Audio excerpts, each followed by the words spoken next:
আলতোভাবে পৃথার মাথায় হাত বুলিয়ে দিতে দিতে বলল, না খেয়ে থাকলে শরীর খারাপ করবে তোমার। ওঠো তাড়াতাড়ি। পৃথাও উঠল না। একটু নড়েচড়ে উঠে পাশ ফিরে আবারও ঘুমিয়ে পড়ল। তপ্ত নিঃশ্বাস ফেলল তুর্য। টেবিল থেকে প্লেট হাতে নিয়ে ভাত মাখাতে মাখাতেই ডাকলো পৃথাকে। কিঞ্চিত শক্ত কণ্ঠে বলল, তুমি উঠবে নাকি আমি জোর করে উঠে বসিয়ে দিব? পৃথা বিরক্তিতে চোখ মুখ কুচকালো। আবার ঘুমের ঘোরেই উঠে বসলো। বিছানায় চোখ বন্ধ করে বলল, সমস্যা কি? এত ডাকছেন কেন? বলছি তো আমি খাবো না, আপনি খান, খেয়ে ঘুমান। এক নিঃশ্বাসে কথাগুলো বলে আবার মেয়েটা শুয়ে পড়তে নিলে বিছানায়। তুর্য এক হাত বাড়িয়ে আটকে দিল পৃথাকে। শাসনের সুরে বলল, না খেয়ে একদম শুবে না তুমি। পৃথাও আর বলল না কিছু। এতক্ষণে একটু সে বেশ ভালোই বুঝেছে যে সে না খেলে তুর্য ঘুমাতে দিবে না। তার থেকে বরং খেয়ে ঘুমানোই ভালো, ঝামেলা থাকবে না কোনো। তুর্য ততক্ষণে ভাত মেখে হাতে লোকমা নিয়ে ধরল পৃথার মুখের সম্মুখে। মেয়েটা কোনো বিরক্তি না করে খেয়ে নিল কয়েক লোকমা। তারপর ঠাস করে বিছানায় শুয়ে পড়ল। বিরক্তি ভরা কণ্ঠে বলল, ব্যাস, আর খাবো না, এখন আমাকে ঘুমাতে দিন। তুর্য খাওয়া নিয়ে আর জোরাজোরি করলো না। অল্প খেলেও খেয়েছে তো।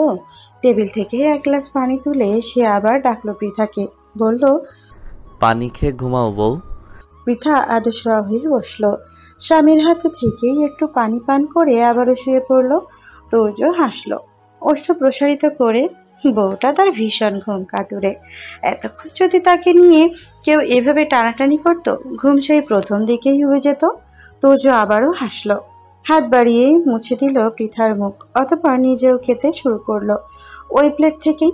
খানিকক্ষণ সময় নিয়ে নিজের খাওয়া শেষ করলো তুর্য। খাবার প্লেটগুলো গুছিয়ে লাইট বন্ধ করে শুয়ে পড়লো বিছানার পৃথার পাশে। আজ তাদের মধ্যে কোলবালিশ নেই কোনো। থাকবে কোথা থেকে? সে কোলবালিশ তো তুর্য বাড়ি থেকে বেরিয়ে যাওয়ার আগেই সকলের অগোচরে বাইরে ফেলে দিয়ে গিয়েছিল।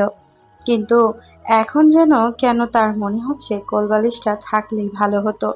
তুর্য ধীরে ধীরে নিয়ন্ত্রণহীন হয়ে পড়ছে। ভেতরে ভেতরে তার পুরুষালী সত্তা নড়ে চড়ে উঠছে একটু একটু করে। একজন বিবাহিত পুরুষ মানুষ বউকে নিয়ে এক বিছানায় খুব কাছাকাছি শুয়ে আছে, এমন পরিস্থিতিতেও কি তার পুরুষালী অনুভূতিগুলো হানা দেবে না? অবশ্যই দেবে। তুর্য রো দিয়েছে।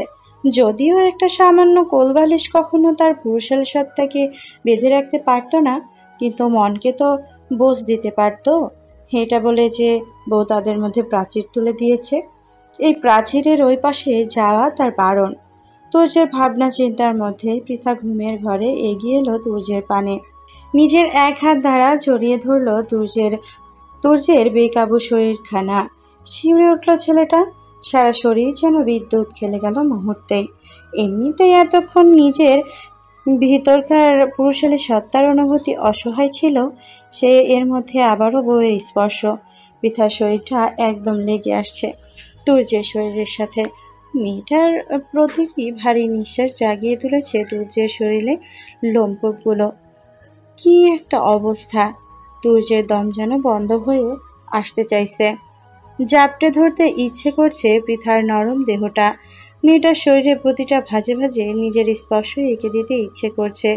তুর্য যেন আজকে বেশিই বেকাবু হয়ে পড়লো। আজ নিজেকে আর সংযত রাখতে কষ্ট হচ্ছে ভীষণ, কিন্তু করার যে কিছুই নেই।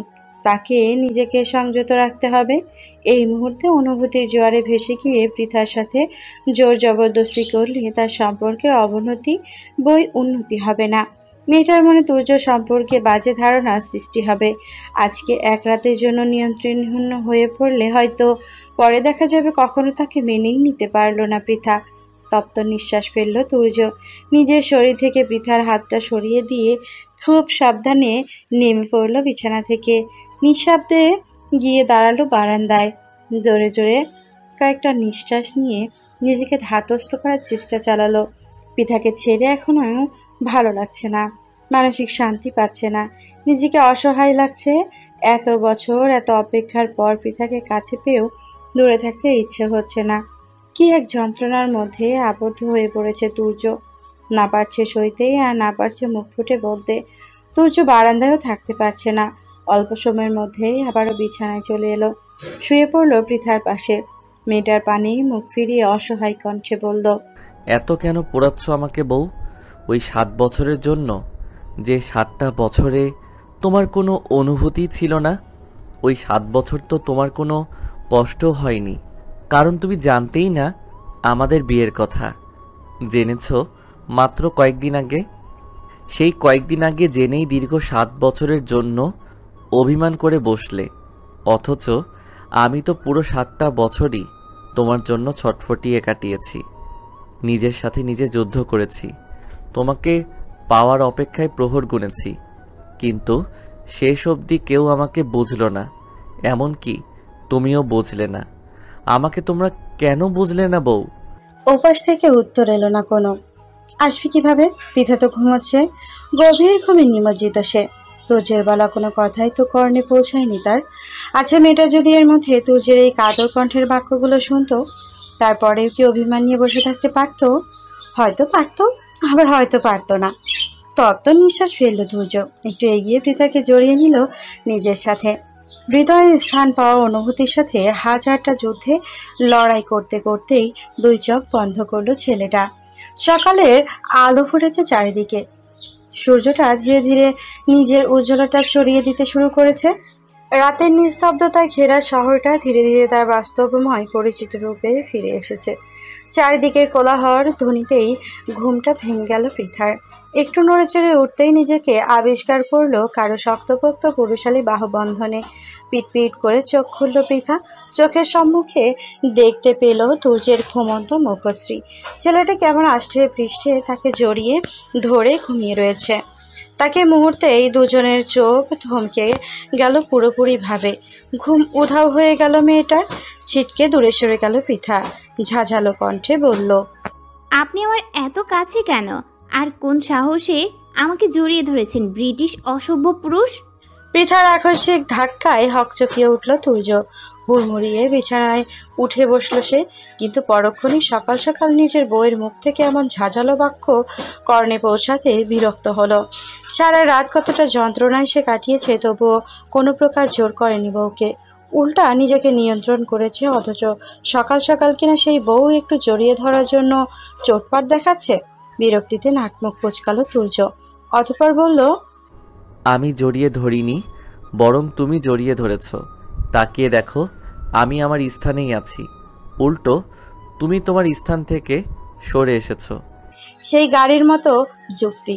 পৃথার এবার সন্দেহ হলো, বরাবরই কি সে নিজের স্থান ছেড়ে তুর্যের নিকটে যায়? পৃথা সন্ধিহান সুরে প্রশ্ন করল, প্রতিবার আমি আমার নিজের স্থান থেকে সরে আপনার কাছে যাই নাকি? এর মধ্যে অন্য কোনো কারণ আছে? তুর্য অপ্রস্তুত হলো পৃথার কথায়। মেয়েটা কোনোভাবে ধরে ফেললো না তো তার কারসাজি? এলোমেলো দৃষ্টি ফেলল তুর্য, আমতা আমতা করে বলল, এর মধ্যে আবার অন্য কি কারণ থাকবে? থামলো তুর্য। বিছানা থেকে চট করে উঠে দাঁড়ালো সে, হুড়মুড় করে বলল, আমার পেটে চাপ দিয়েছে ভীষণ, ওয়াশরুমে যেতে হবে। কথাটা বলতেই এক প্রকার দৌড়ে ওয়াশরুমে ঢুকলো তুর্য।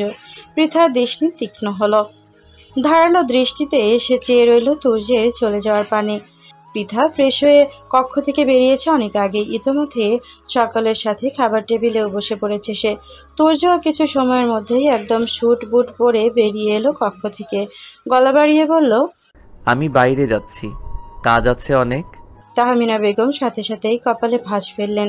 তিনিও গলা বাড়িয়ে বললেন, খেয়ে তারপর যেদিকে খুশি যা। তুর্য হন্তদন্ত হয়ে খাবার টেবিলের কাছে এলেন।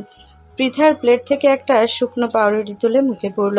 চিবোতে চিবোতে বলল, এখন আসছি। তাহমিনা বেগম আর কিছু বলবেন তার আগেই তুর্য পা বাড়ালো সম্মুখ পানে। দরজা পর্যন্ত গিয়ে আবারও কি মনে করে তাড়াহুড়ো করে ফিরে এলো খাবার টেবিলের নিকট। একবার সবার দিকে দৃষ্টি বুলিয়ে একটু ঝুঁকে গেল পৃথার পানে। কণ্ঠ খাদে নামিয়ে বলল, ঠিকভাবে খাওয়া দাওয়া করবে বউ, নিজের যত্ন নিবে। আমার আজ ফিরতে একটু দেরি হবে। কথাটা শেষ করে পরপরই আবার তাড়াহুড়ো করে বেরিয়ে গেল তুর্য। পৃথা অবাক চোখে চেয়ে রইল স্বামীর চলে যাওয়ার পানে। তুর্যের একটু আগের কথাগুলো কেমন যেন একরাশ ভালো লাগার সৃষ্টি করলো তাদের হৃদয়ে। তাদের বৈবাহিক জীবনের একসাথে থাকা কেবলমাত্র 2 দিন। স্বামী স্ত্রীর সম্পর্ক গড়ে ওঠেনি এখনো। সে ভালো কোনো ব্যবহারও করেনি তুর্যের সাথে, অথচ ছেলেটা তার কতটা যত্ন নিচ্ছে। গতকাল রাতে তুলে খাইয়ে দেওয়া, এখন আবার এতটা অদূর ভঙ্গিতে তার থেকে বিদায় নেওয়া। একটা মানুষকে ঠিক কতটা গুরুত্ব দিলে তার থেকে অবহেলা পেয়েও তার যত্ন দেওয়া যায়, ভাবছে পৃথা। দুপুরে বাড়ি ফেরা হয়নি তুর্যের, তাই রাতে কাজ শেষ করে একটু তাড়াতাড়ি বাড়ি ফেরার চেষ্টায় নেমেছে সে। পৃথার সাথে সারাদিন কথা হয়নি একটু। একটা বাড়ির জন্য মেয়েটাও ওই সুমিষ্টি কণ্ঠস্বরটা শোনা হয়নি। এইটুকু মাত্র সময়, এর মধ্যেই তোজের মনে হচ্ছে যেন কত শত বছর ধরে পৃথার কণ্ঠ শুনছে না সে, দেখছে না মেয়েটার মায়াবী মুখপানা। ছটফট করছে হৃদয়। একটু কল করে যে মেয়েটার সাথে কথা বলবে তার উপায় নেই। মোবাইলেই তো নেই পৃথার। যদি সে চাইলেই বাড়ির অন্য কারো নাম্বারে কল করে পৃথার সাথে কথা বলতে চাইতে পারত, কিন্তু এদের তো বিশ্বাস নেই কোনো। সব বিশ্বাসঘাতক এবং ঘসেটি বেগমের বংশধর। হতে পারে সে কল করলেই এরা পৃথার কাছে কথা বলতে তো দিতই না, উল্টো এই কথা বলা নিয়ে নাজেহাল করে ছাড়বে তাকে। তাই আর কারো নাম্বারে কল করেনি তুর্য। রাত বেশি নয়, ঘড়ির কাঁটায় টিকটিক ধ্বনি তুলে জানান দিচ্ছে রাত কেবল 8টা। তুর্য আজকের মতো নিজের সকল কাজের অবসান ঘটিয়ে বাড়ি ঢুকলো। বাসার কক্ষ পর্যন্ত আসতেই শব্দ পেল হই হুল্লোড়ের। বাড়ির ছোট বড় সকলে আড্ডায় মিলেছে এই কক্ষে। পৃথাও আছে এদের সাথে, বসে রয়েছে সোফায়। তারেক আর ইরা তার পাশে বসেই কি যেন বলছে, আর সে হেসে লুটোপুটি খাচ্ছে। তুর্যের দৃষ্টি শীতল হলো, প্রশান্তিতে ছেয়ে গেল তার হৃদয়। এই মেয়েটার মুখের একটু হাসি তাকে কতটা শান্তি দেয় তা কি সে জানে? হয়তো জানে না। তুর্য মুগ্ধ দৃষ্টিতে চেয়ে রইল পৃথার হাসি মুখটার পানে। সকাল আড্ডায় এতটাই মশগুল যে এখনও তাকে খেয়াল করেনি কেউ। কিঞ্চিত সময় অতিবাহিত হলো, হঠাৎ তুর্যের মেজ চাচি কুলসুম বেগমের নজর গেল দরজার পানে। চোখে পড়ল তুর্যকে। মহিলাটা খানিক চমকালেন, অবাক কণ্ঠে বললেন, আরে তুর্য, কখন এসেছিস? আর ওখানে দাঁড়িয়ে আছিস কেন? কুলসুম বেগমের কথায় হুঁশ ফিরল সবার। চমকে উঠে তাকালো তুর্যের পানে।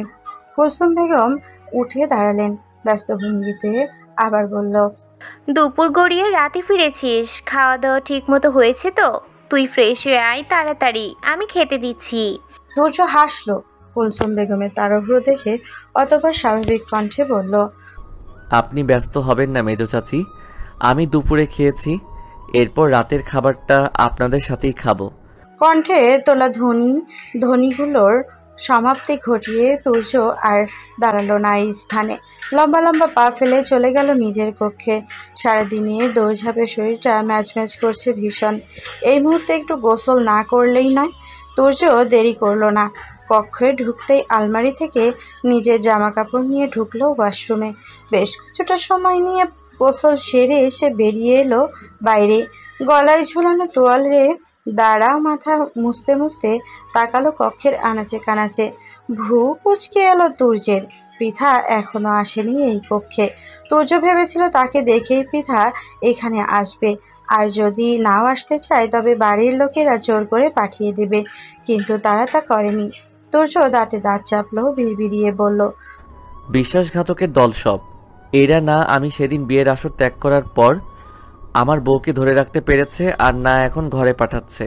তুর্য আরও কিছুক্ষণ অপেক্ষা করলো পৃথার আগমনের, কিন্তু সে আসলো না। না, এইবারের লোকগুলো তাকে আর ভালো হতে দিল না। তার চরিত্র থেকে নির্লজ্জ শব্দটার উৎখাত করতে দিল না। অতঃপর নিঃশ্বাস ফেলল তুর্য, অধৈর্য কণ্ঠে ডাকলো, পৃথা, এই পৃথা, রুমে আসো তাড়াতাড়ি। তুর্যের জোরালো কণ্ঠের হাঁক ডাক শুনল বসার কক্ষর আড্ডায় নিয়োজিত সবাই। পৃথা লজ্জা পেল, আর চোখে তাকালো সবার পানে। সবাই কেমন ঠোঁট টিপে হাসছে তার ওপর। আর এই লোকটাকে বলিহারি যাই। দেখে গেল এখানে ছোট বড় এতগুলো মানুষ, তারপরে এভাবে ঘরে গিয়ে না ডাকলে কি হতো না? ইরা নিজের কুনোই দিয়ে গুঁতো মারলো পৃথার পেটে, রসিকতা করে বলল। পৃথার লজ্জা বাড়ল, লাজে মাথা নুইয়ে ফেলল সাথে সাথে। কুলসুম বেগম দেখলেন মেয়েটাকে, ঠোঁট টিপে হেসে হেসে বললেন, এখনো বসে আছো কেন মেয়ে?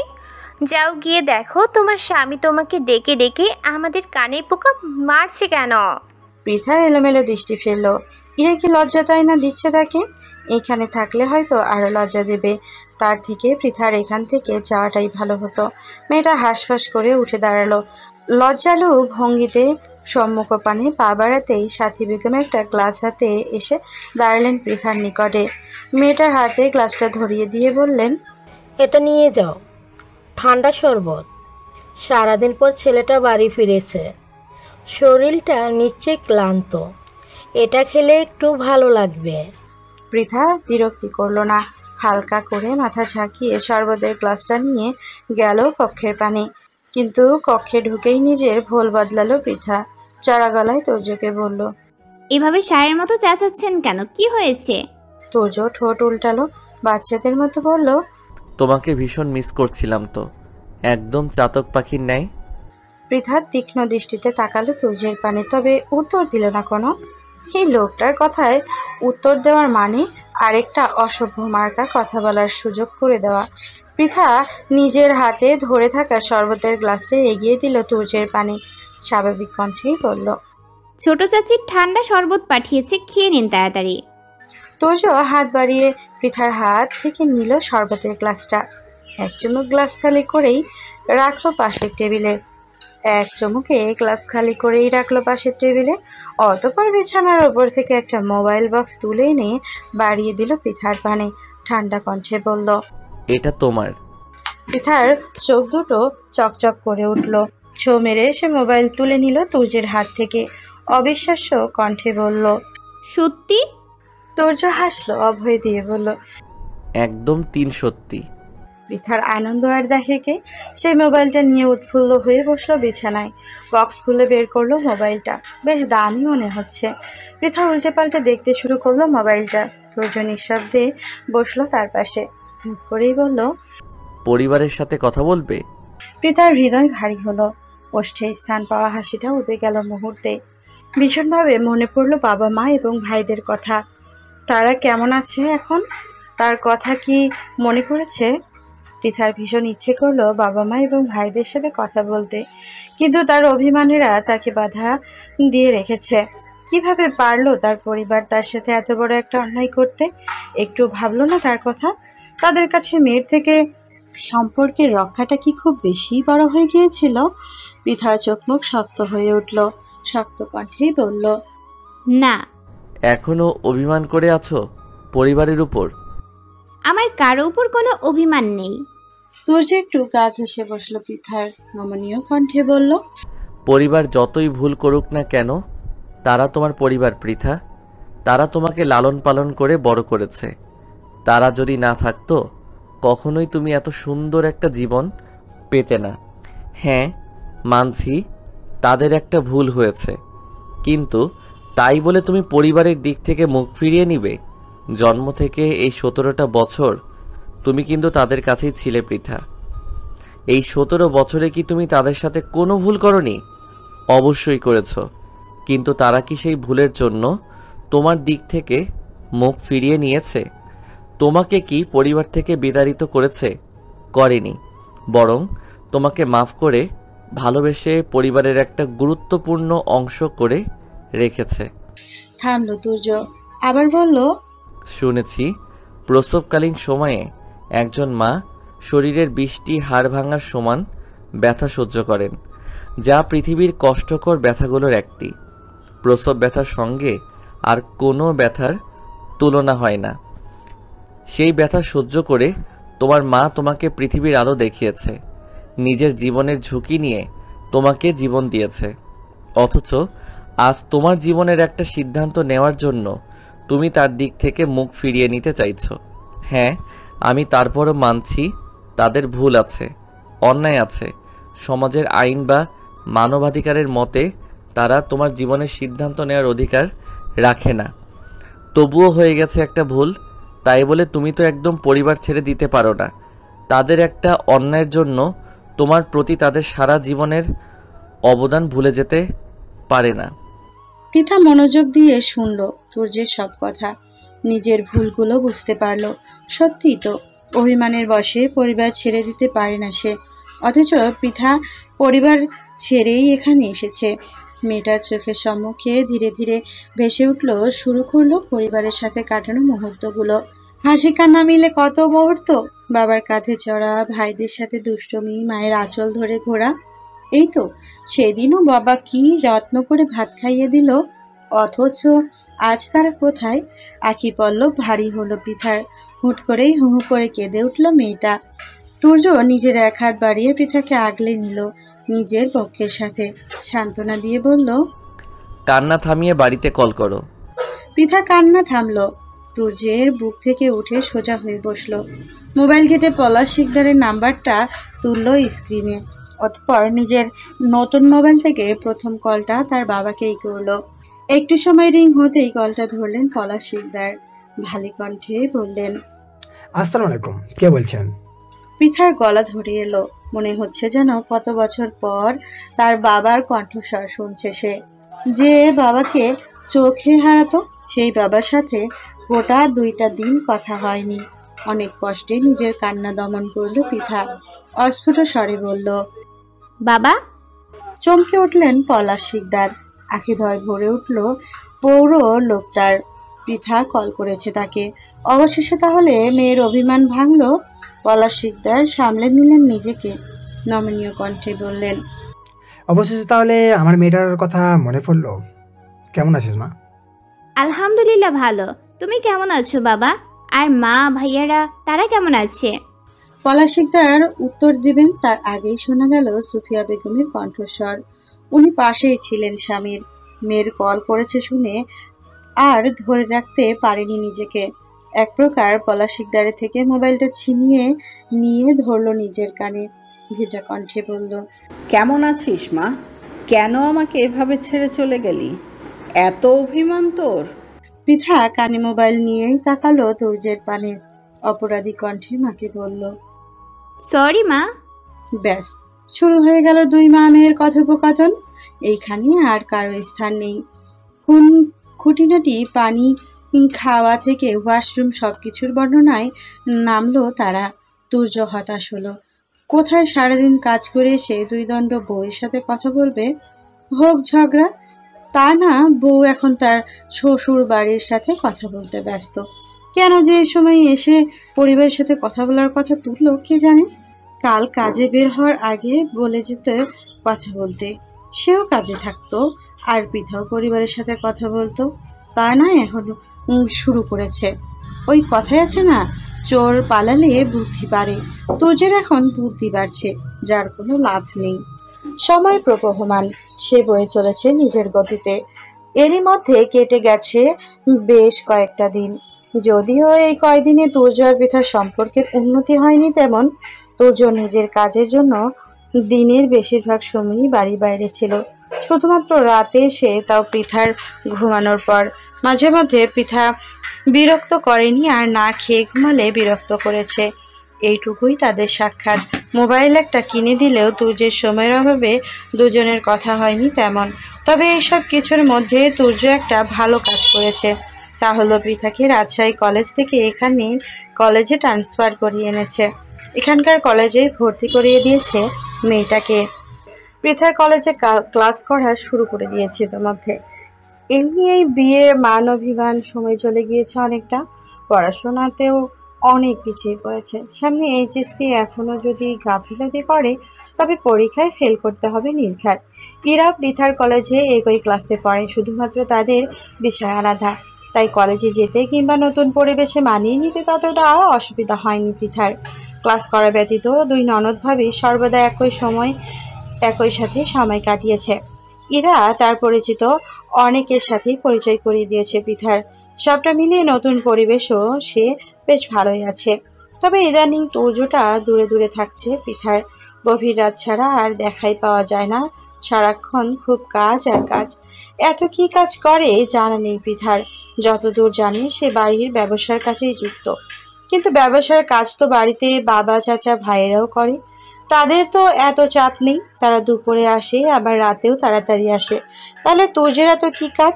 মাঝে মাঝে তুর্যই না ভীষণ মন খারাপ হয় পৃথার। চাপা অভিমানে জন্ম হৃদয়ে। কিন্তু যখন রাতে না খেয়ে ঘুমিয়ে যায় আর মাঝরাতে এসে তুর্য তাকে আদুরে কণ্ঠে ডেকে তুলে খাইয়ে দেয়, তখন সব অভিমানীরা ঝরে পড়ে। তুর্যের ক্লান্ত মুখটার পানি তাকিয়ে ভীষণ মায়া লাগে এখন। হৃদয়টা হাহাকার করে, ভীষণভাবে জিজ্ঞেস করতে ইচ্ছে হয়, আপনি কি ভীষণ ক্লান্ত? কিন্তু এই প্রশ্নটা আর করতে পারি না পৃথা।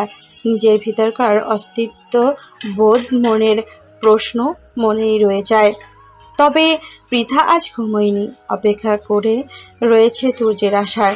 বিছানায় কতগুলো বই খাতা ছড়িয়ে ছিটিয়ে তার মধ্যে ঘুমে ঢুলুঢুলু হয়ে বসে আছে, অথচ তুর্যের আসার কোনো খবর নেই। পৃথা ঘাড় বাঁকিয়ে দেওয়ালে টানানো ঘড়িটার পানে তাকালো একবার। ঘড়ির কাঁটায় টিকটিক ধ্বনি তুলে জানালো। পৃথা ঘাড় বাঁকিয়ে দেওয়ালে টানানো ঘড়িটার পানে তাকালো একবার। ঘড়ির কাঁটায় টিকটিক ধ্বনি তুলে জানান দিচ্ছে এখন রাত 12টা। পৃথার অস্থির হলো। বিছানায় ফেলে রাখা মোবাইলটা হাতে তুলে নিল। একবার ভাবলো কল করবে তুর্যকে, কিন্তু পরক্ষণেই আবার সিদ্ধান্ত বদলালো। ছেলেটা হয়তো নিজের কাজে ব্যস্ত, বেশ নয়তো ঠিক বাসায় চলে আসতো। এই কয়দিনই এইটুকু তো সে তুর্যকে চিনেছেই। পৃথা অস্বস্তি হৃদয় নিয়ে বই খাতা ছড়ানো ছিটানো বিছানায় শুয়ে পড়ল। হতাশ ভঙ্গিতে তাকালো ইট পাথরের গড়া ছাদটার দিকে। ঠিক তখনই খট করে খুলে গেল কক্ষের দরজা। পৃথা চমকালো, হুড়মুড়িয়ে উঠে বসলো বিছানায়। দরজার পানে তাকিয়ে দেখা মিলল তুর্যের। পৃথার ওষ্ঠে হাসি ফুটে উঠল। বিছানা থেকে তড়িঘড়ি করে নামতে নামতে সে বলল, চলে এসেছেন আপনি? তুর্য তাকালো পৃথার পানে। মেয়েটা এত রাত পর্যন্ত জেগে থাকতে দেখে অবাক হলো সে। এতদিনই এত রাত পর্যন্ত তো এই মেয়েটাকে সে জেগে থাকতে দেখেনি কখনো।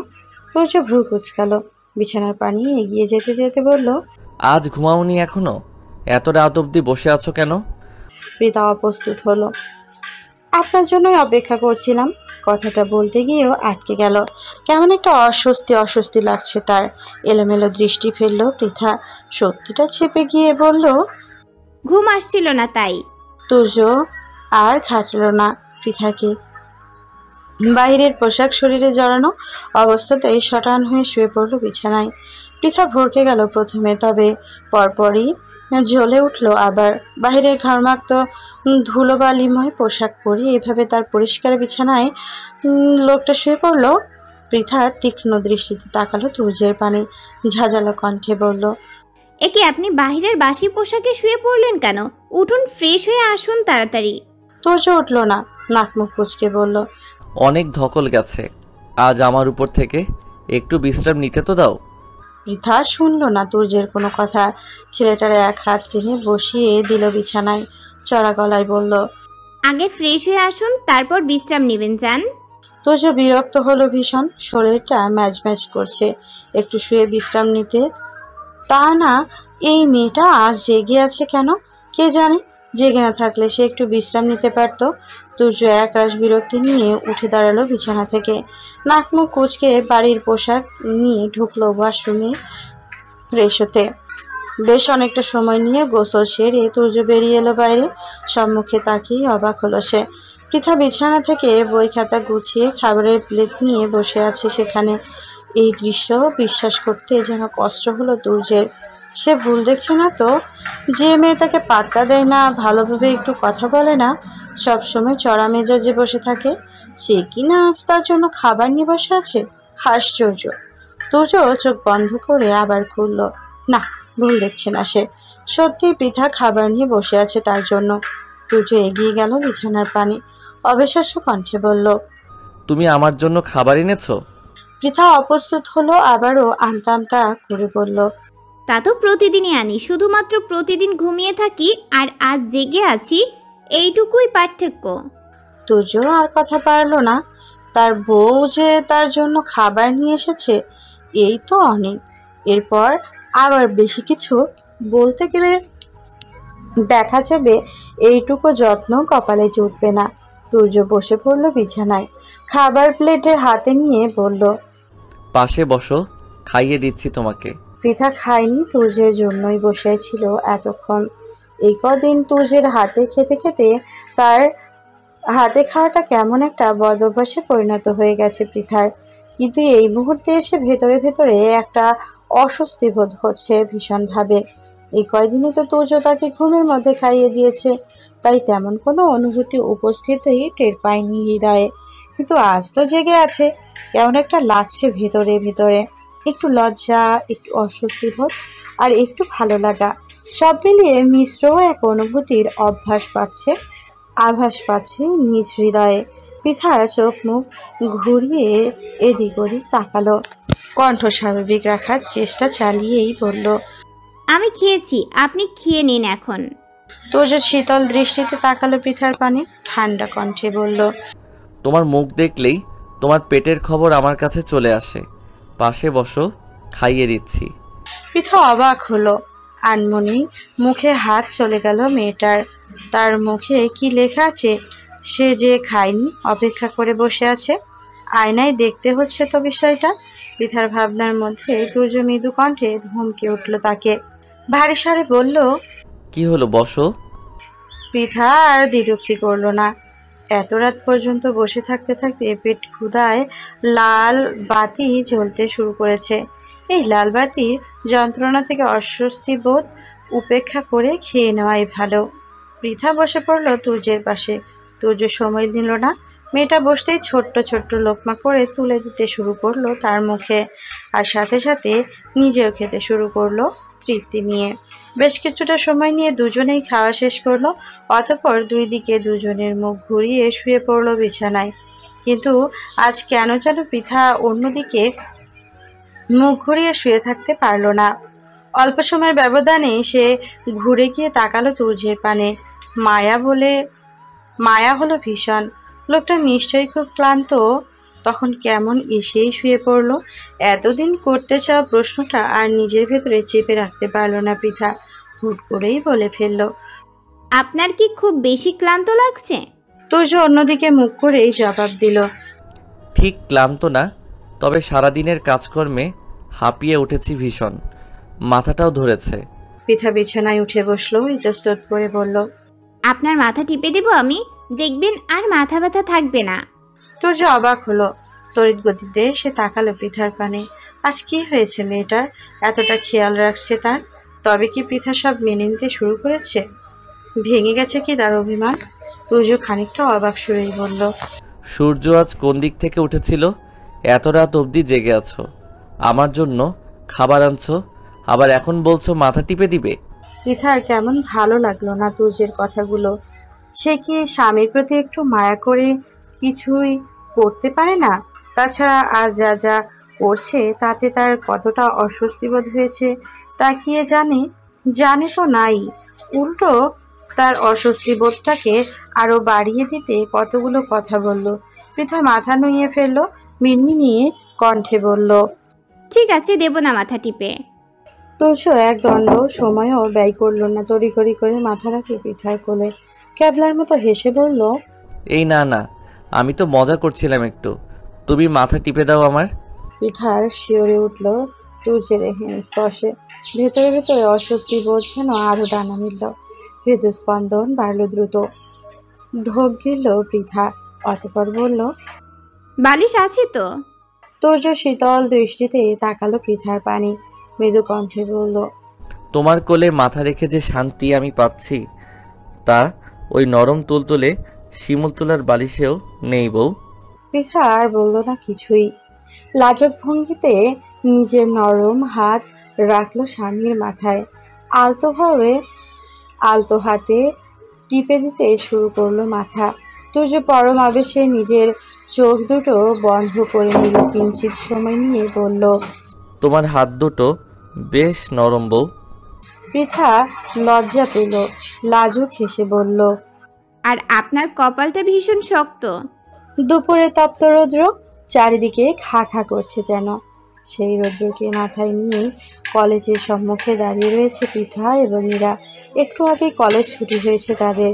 প্রতিদিন তাদের ছুটির আগে বাড়ির গাড়িটা দাঁড়িয়ে থাকে এখানে তাদের অপেক্ষায়, কিন্তু আজ এখনো আসছে না কেন কে জানে। চারিদিকে একটু লোক সমাগমও বেশি আজ। আশেপাশে কিছু একটা ঘটছে সম্ভবত। এতক্ষণ ক্লাসে থাকার দরুন তারা জানে না কিছুই। তবে দলে দলে যেভাবে লোকজন ছুটোছুটি করছে তাতে মনে হচ্ছে মারাত্মক কিছু ঘটেছে। সকলের চোখে মুখে কেমন আতঙ্কের ছাপ। পৃথার ইরার চেয়ে চেয়ে দেখছিল সকলের। এই মধ্যেই কতগুলো ছেলে এসে দাঁড়ালো তাদের পাশে। সম্ভবত এই কলেজের শিক্ষার্থী এরা। কলেজ ড্রেসে দেখতে তো তাই মনে হচ্ছে। ছেলেগুলোর মধ্যে একজন হঠাৎ বেশ আতঙ্কের স্বরেই বলল। ইরা আর পৃথা পাশে দাঁড়িয়ে শুনলো ছেলেগুলোর কথা। ভেতরে ভেতরে কৌতূহল অনুভব করলো তারা। কে আবার কাকে মেরেছে? আর মারারও আবার প্রশিক্ষণ দেওয়া হয় নাকি? ইরা কিছুটা কৌতূহল নিলেই ছেলেগুলোকে প্রশ্ন করলো।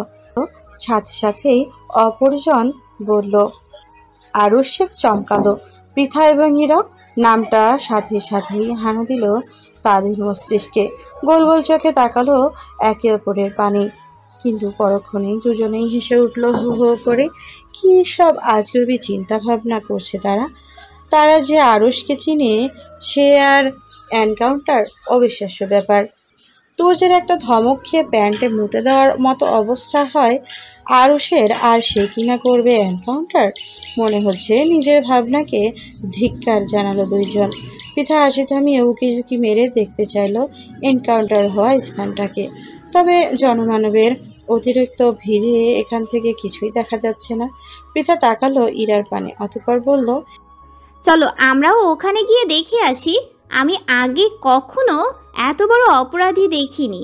ননদভাবে দুজনেই উৎসুক হয়ে পড়ল এনকাউন্টার, লাশ এবং অফিসারদের দেখার জন্য। নিজেদের মধ্যকার কথোপকথনের সমাপ্তি ঘটিয়ে তার পা বাড়ালো সম্মুখের দিকে। কিন্তু এনকাউন্টারের ঘটনাস্থল পর্যন্ত যাওয়া হলো না তাদের। 2 কদম এগোতেই হুট করে একটা কালো রঙের তেল চকচকে গাড়ি এসে ব্রেক কষল সম্মুখে। হকচকে উঠল পৃথা এবং ইরা, কিন্তু পরক্ষণেই নিজেদের সামলে নিল দুজন। গাড়িটা কেমন পরিচিত পরিচিত মনে হচ্ছে। একটু এগিয়ে গাড়ির কাছে যেতেই গাড়ির পিছনে দরজাটা খুলে গেল। ভেতর থেকে দৃশ্যমান হলো তুর্যের মুখখানা। পৃথার মেজাজ চটে গেল। ঝাঝালো কণ্ঠে বলল। এভাবে কেউ গাড়ি ব্রেক কষে? আর একটু হলেই একটা দুর্ঘটনা ঘটে যেতে পারত।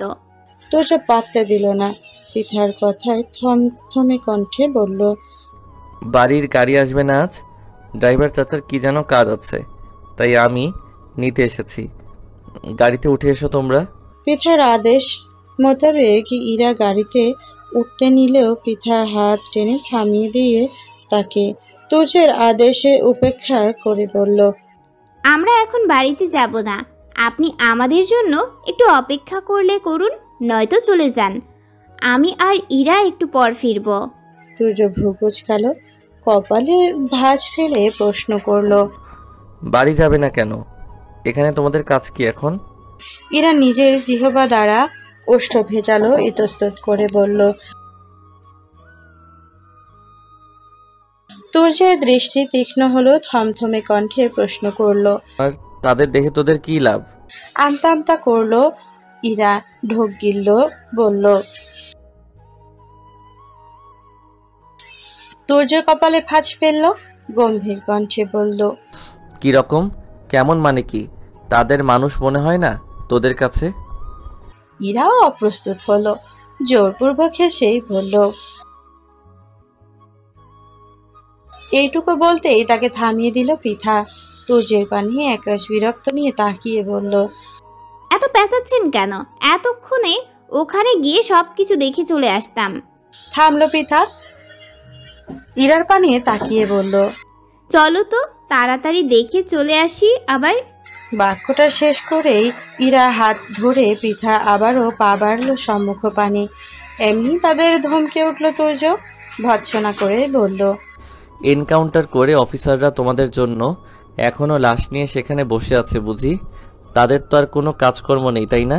পৃথা আর ইরা একটু চমকালো, তাকালো আশেপাশে। সত্যি জনমানবের সমাগম আগের থেকে কমতে শুরু করেছে। ঘটনাস্থানের দিকে তেমন মানুষ নেই।